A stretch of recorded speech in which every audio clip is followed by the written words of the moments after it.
Hello good morning students. आज अपने quantum mechanics के नेक्स्ट टॉपिक के बारे में डिस्कस करेंगे।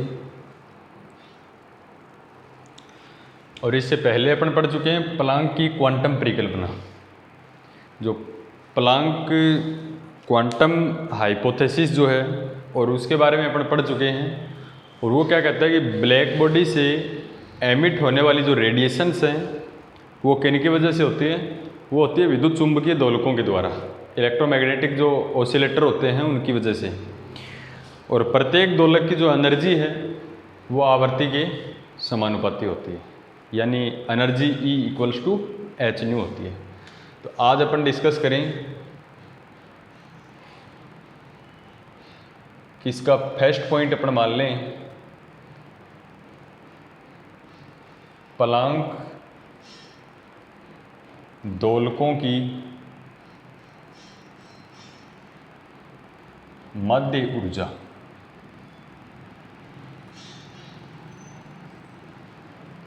प्लांक दोलकों की मध्य ऊर्जा यानी average energy of Planck oscillator.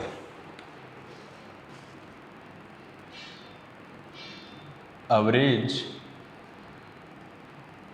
Energy of Planck oscillator, यानी जो प्लांक दोलक हैं, प्लांक ने क्या बताया कि जैसे कोई भी ब्लैक बॉडी है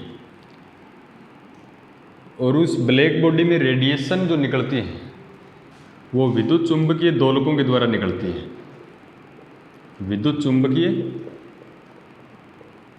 दोलक के द्वारा। और विद्युत चुंबकीय दोलक क्या होता है कि यानी इस ब्लैक बॉडी के जो वॉल्स हैं, दीवार जो है, इन दीवारों के जो परमाणु हैं उन परमाणुओं के पास में विद्युत और चुंबक दोनों के गुण विद्यमान हैं। यानी उसके अंदर इलेक्ट्रिसिटी के प्रॉपर्टीज़ भी इंक्लूड है और इसमें मैग्नेटिक जो प्रॉपर्टी है वो भी इंक्लूड है। तो उन पार्टिकल को तो अपन कहते हैं विद्युत चुंबकीय कण है। और वो विद्युत चुंबकीय कण यदि वाइब्रेशन करते हैं, जैसे इस प्रकार से वाइब्रेशन करते हैं, तो इसको अपन बोलते हैं विद्युत चुंबकीय दोलक। ये बात बताई थी अपने को प्लांक ने, इसलिए अपन इनको बोलते हैं प्लांक दोलक। तो दोलक का मतलब वे पार्टिकल जो वाइब्रेशन करते हैं। ऐसे तो इसके अंदर ब्लैक बॉडी के अंदर n कण है, लेकिन आपको वो पार्टिकल ध्यान रखने हैं जो ओनली वाइब्रेशन करते हैं, क्योंकि प्लांक के अकॉर्डिंग जो वाइब्रेशन करते हैं पार्टिकल्स वो ही केवल रेडिएशन एमिट करते हैं। तो ज़रूरी नहीं कि ब्लैक बॉडी के अंदर जितने पार्टिकल हैं वो सारे के सारे वाइब्रेशन करें और वो सारी रेडिएशन एमिट करें। यानी मान के चलो कि 1000 पार्टिकल में से 700 या 800 ऐसे पार्टिकल्स होंगे जो वाइब्रेशन करते हैं और वाइब्रेशन करने के बाद में रेडिएशन है वो एमिट करते हैं। तो अपने को ध्यान रखना है ये। तो प्लांक दोलकों की मध्य ऊर्जा ज्ञात करने के लिए मैक्सवेल बोल्ट्जमान सांख्यिकी का उपयोग किया जाता है। मैक्सवेल बोल्ट्जमान स्टैटिस्टिक्स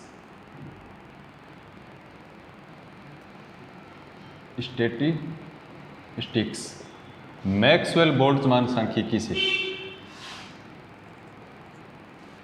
तो मैक्सवेल बोल्ट्जमान सांख्यिकी है वो अपन ने छोटी क्लासेस में या थर्मोडायनेमिक्स के अंदर अपन ने पढ़ी है। और वो क्या होती है कि जो दोलक हैं उनकी संख्या निकालने के लिए एक फॉर्मूला है N=A(e⁻h⁻⁷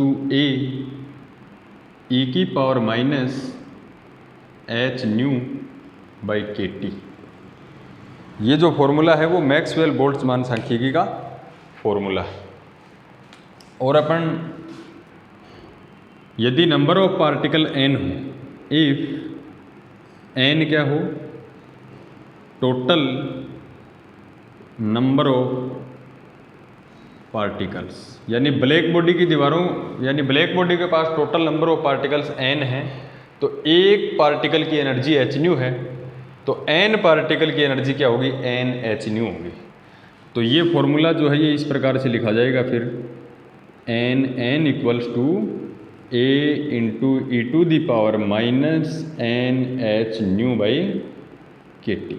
this is equation first. मैंने आपको बताया था कि प्लांक परिकल्पना में मैक्सवेल बोल्ट्जमान सांख्यिकी का उपयोग किया जाता है, तो यहाँ यूज किया जाएगा मैक्सवेल बोल्ट्जमान सांख्यिकी। क्या ज्ञात करने के लिए, प्लांक दोलकों की मध्य ऊर्जा ज्ञात करने के लिए।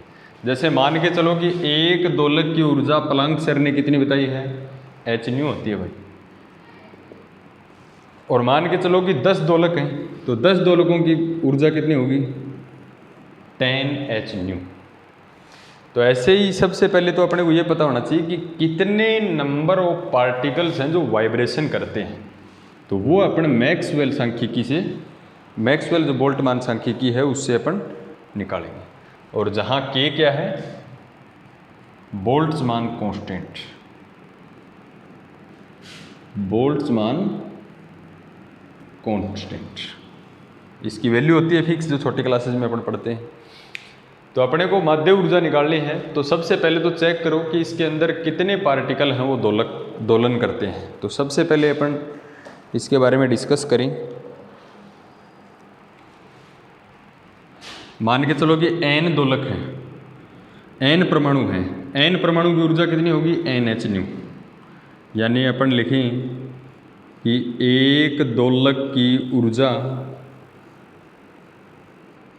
एक दोलक की ऊर्जा कितनी होगी, h न्यू। n कणों की ऊर्जा कितनी होगी, NH न्यू। और NH न्यू जो दोलक हैं, मान के चलो कि NH न्यू जो दोलक हैं, इनकी कुल ऊर्जा कितनी होगी, यानी NH न्यू दोलक हैं, इतने दोलक हैं, NH न्यू दोलकों की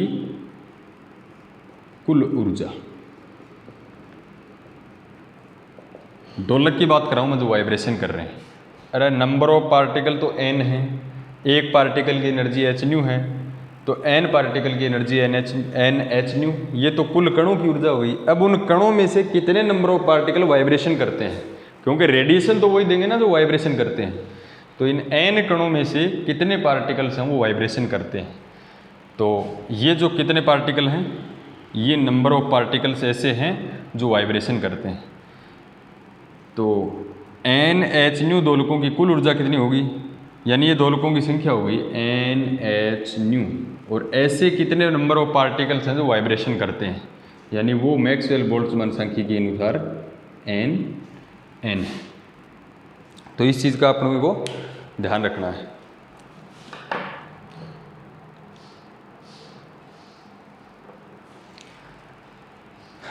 अब ब्लैक बॉडी में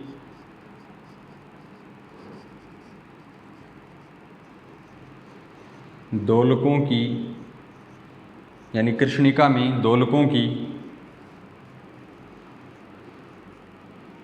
कुल जो ऊर्जा है उसको अपन शो कर दें किससे, E से,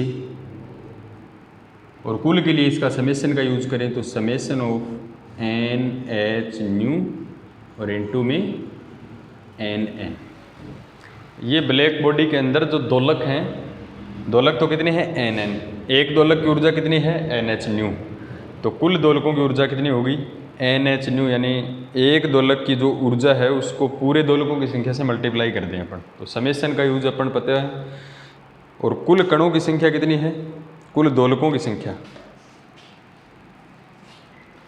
तो कुल दोलकों की संख्या NN ही है अपने पास। देखो अपने को अब माध्य निकालना है, तो माध्य निकालने के लिए फॉर्मूला क्या है, दोलकों की कुल ऊर्जा बटा दोलकों की संख्या। अतः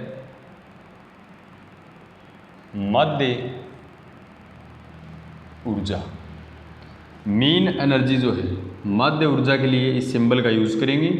और माध्य ऊर्जा का फॉर्मूला क्या होगा, दोलकों की कुल ऊर्जा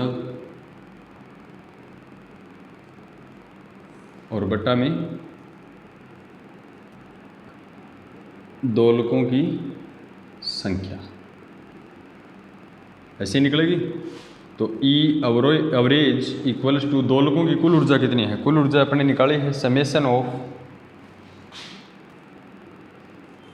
NH न्यू इंटू NN और अपोन में दोलकों की संख्या, दोलकों की संख्या कुल संख्या की बात करें तो कुल के लिए अपन फिर समेसन का यूज़ करेंगे और दोलकों की कुल संख्या कितनी है N और स्मॉल है, ये फॉर्मूला है। अब अपन इसमें N की जो वैल्यू है वो अपन पुट कर सकते हैं इक्वेशन फर्स्ट से।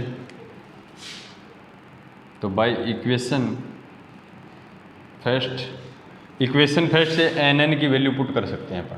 तो इक्वेशन फर्स्ट से NN की वैल्यू पुट करें तो E average equals to summation of NH nu और NN की वैल्यू कितनी है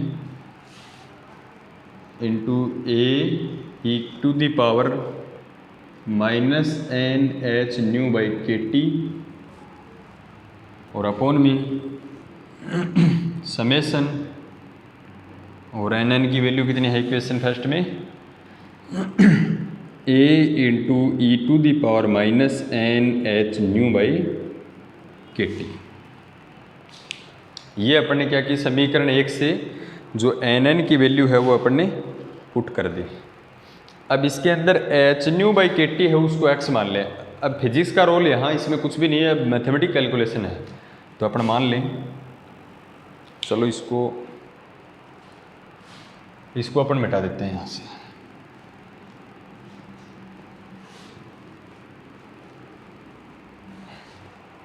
तो अपन मान लें कि let H nu by KT equals to x। जहाँ भी इसमें H न्यू बाई KT है उसकी जगह x रख दें।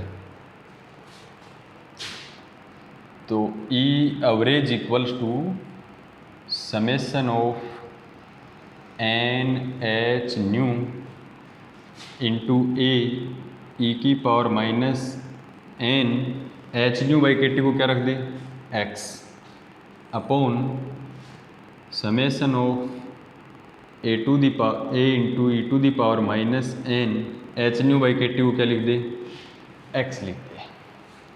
तो ऐसा अपन लिख सकते हैं क्योंकि जहाँ भी H न्यू बाई KT है उसकी जगह अपन ने क्या पुट किया, इसमें x पुट किया है।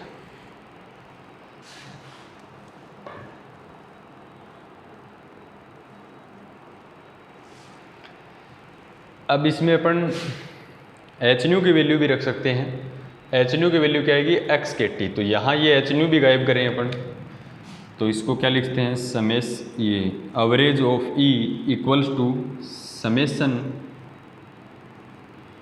N H न्यू की जगह क्या लिखते हैं x KT, यानी x KT A into E minus NX upon summation of A into E minus NX।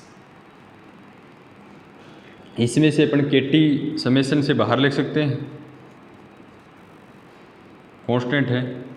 तो KT समेसन के अंदर अपन KT को बाहर ले लिया तो क्या बचेगा NX A into E minus NX और अपोन में ऐसा का ऐसा summation of A into E minus NX। तो यहाँ तक अपने को कोई प्रॉब्लम नहीं है।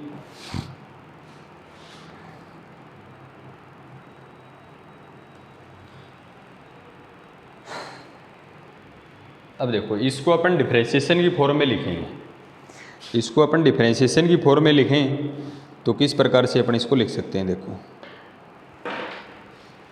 इसको मैं ऐसे लिख सकता हूँ क्या, minus x KT d by D x summation E minus NX। Sorry इसमें ये और रह गया अपने पास है ना, d बाई डी एक्स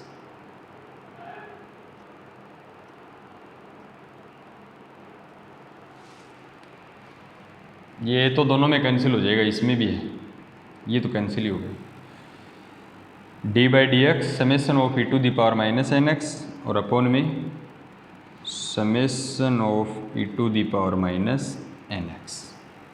कुछ ऐसा लिख सकते हैं इसको अपन, minus x k T d by D x summation of e to the power minus N x और अपॉन में summation of e to the power minus n. ये ऐसे तो कैंसिल हो गया।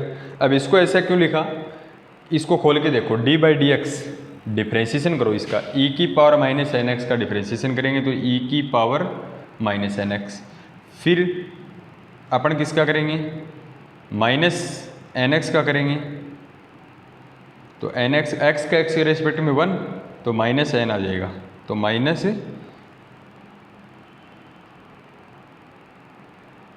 ये एन के टी है शायद ना, x k T,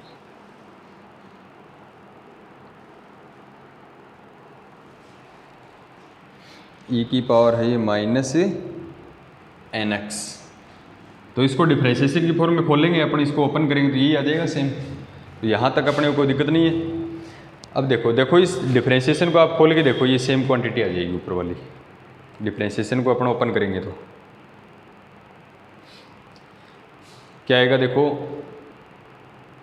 d by D x करोगे ई की पावर माइनस एन एक्स का, तो ई की पावर माइनस एन एक्स ऐसा कैसा, ई की पावर माइनस एन एक्स जो है पावर में है माइनस एन एक्स, उसका एक्स के रेस्पेक्ट में माइनस एन आएगा, तो माइनस ये आ जाएगा, माइनस माइनस प्लस हो जाएगा। और ये देखो एन एक्स के टी, ये एन यहाँ से हो रहेगा तो एन एक्स के टी, यहाँ से माइनस एन आएगा तो माइनस माइनस प्लस। तो इस डिफ्रेंशिएशन को खोलोगे तो ऊपर वाली क्वांटिटी आ जाएगी, इसका एक्स के रेस्पेक्ट में डिफ्रेंशिएशन करके देख लेना, ऊपर वाली क्वांटिटी आ जाएगी सेम टू सेम। अब इसका अपन एक फॉर्मूला यूज़ करें, नीचे वाली क्वांटिटी देखो, इसको दे देते हैं अपनी क्वेश्चन नंबर 2।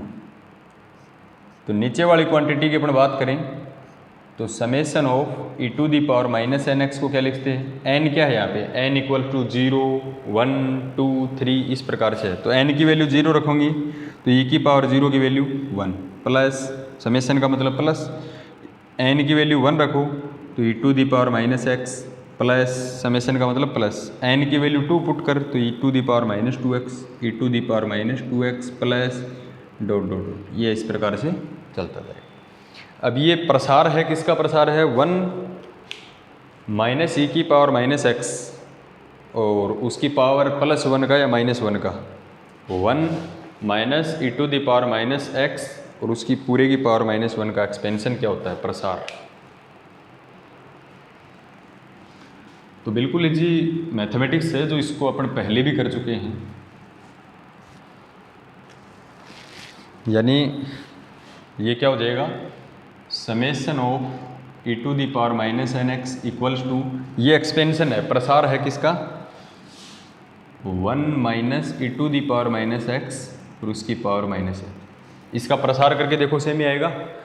और इसको मैं क्या लिखता हूँ, अपॉन में लिखूँ तो इसको ये पावर प्लस 1 हो जाएगी, तो इसको लिखते हैं 1/1 minus E to the power minus x, एक ही बात है। इसको ऐसा अपन लिख सकते हैं।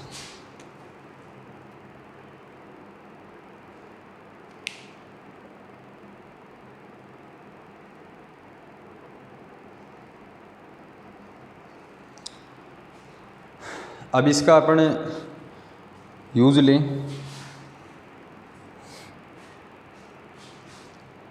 अपने को देखो E to the power minus N x की वैल्यू आ गई अपने पास।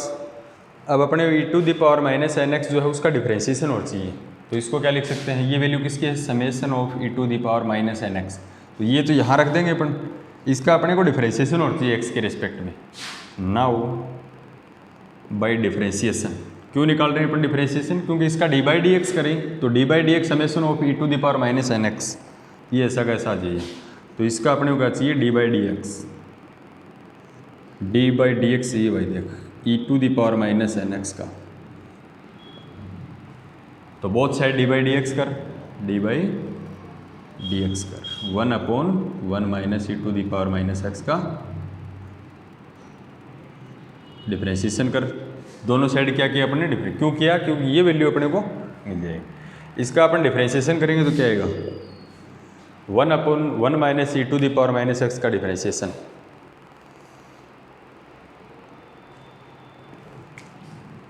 1 अपॉन एक्स मान लें इसको, तो 1 अपॉन एक्स का क्या होगा माइनस 1 अपॉन एक्स स्क्वेयर यानी इसका square 1 minus E to the power minus x का स्क्वेयर। फिर अंदर वाली जो क्वांटिटी है E to the power minus x का E to the power minus x, तो इंटू में E to the power minus x.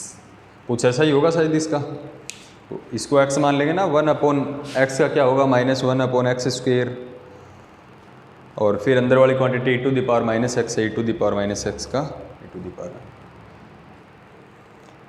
तो ये इक्वेशन आ गई अपने पास। अब ये value summation of e to the power minus N x, और ये जो value d upon d x summation of e to the power, ये वैल्यू पुट कर दें इक्वेशन 2 में। तो अपन क्या लिखें, putting these values in equation 2। तो समीकरण 2 में वैल्यू पुट करें अपन, तो वैल्यू पुट करें तो average energy of E equals to minus x k T minus x k T, और इसकी वैल्यू क्या है ये है, इनटू में minus E to the power minus x 1 minus E to the power minus x का होल स्क्वायर, अपॉन में इसकी वैल्यू क्या है, अपॉन में summation of e to the power minus N x, summation of e to the power minus N x, इसकी value क्या है